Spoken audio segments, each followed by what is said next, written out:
সবুজ গাছপালায় ঘেরা একটি ছোট্ট গ্রামে থাকতো কৃষক মনোজ। মনোজ খুব পরিশ্রমী। প্রতিদিন ভোরে উঠে সে তার ধান খেতে কাজ করতে যেত। একদিন সকালে সূর্যের আলোয় ভিজে থাকা মাঠে কাজ করার সময় সে দূরে একটি অদ্ভুত ঝলমলে আলো দেখতে পেল। সে ভাবলো, এ আবার কি?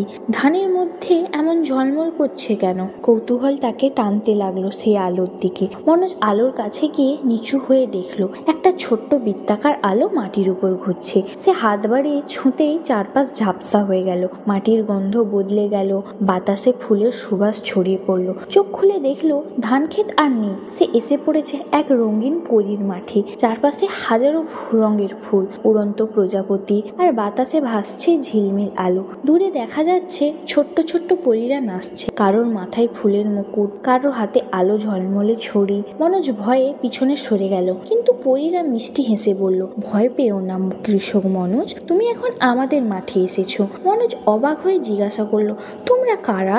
একটি ছোট্ট পরী এগিয়ে এসে বলল, আমরা পরী, আমরা প্রকৃতির রক্ষক। আজ তুমি এসেছো আমাদের মাঠে, তোমাকে আমরা কিছু শেখাতে চাই। পরীরা মনোজকে নিয়ে গেল ফুলে ঢাকা পাহাড়ের পেছনে। সেখানে তারা দেখালো কিভাবে তারা গাছকে ভালোবাসে, ফুলে জল দেয়, বাতাসে গান গায়। একটি পরী বলল, মনোজ, প্রকৃতি শুধু কাজের জিনিস নয়, সে আমাদের বন্ধু।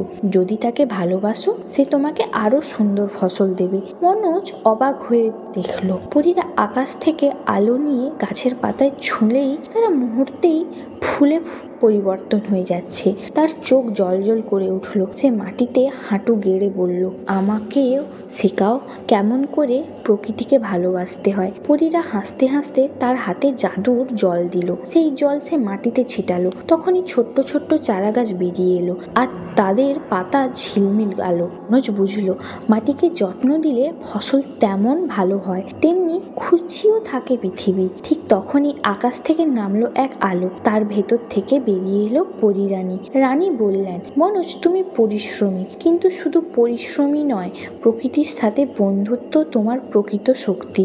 গাছ, পাখি, মাটি সবই তোমার বন্ধু। তাদের যত্ন নাও, তারা তোমার ফসলকে রক্ষা করবে। রানী তার ছড়ি নাড়ালেন। এক ঝলকে পুরো মাঠ ঝলমলে হয়ে উঠল। মনোজ অনুভব করলো যেন তার মনে নতুন আলো জলজল করছে। পরীরা হাসি মুখে বলল, এখন তোমার ফেরার সময় মনোজ।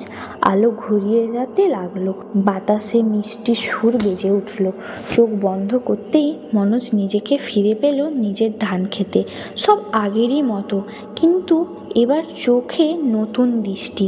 সে মাটিতে হাত রাখলো, নরম ভাব বলল, বাদ পরীরা, এখন আমি তোমাদের মতোই প্রকৃতিকে ভালোবাসবো।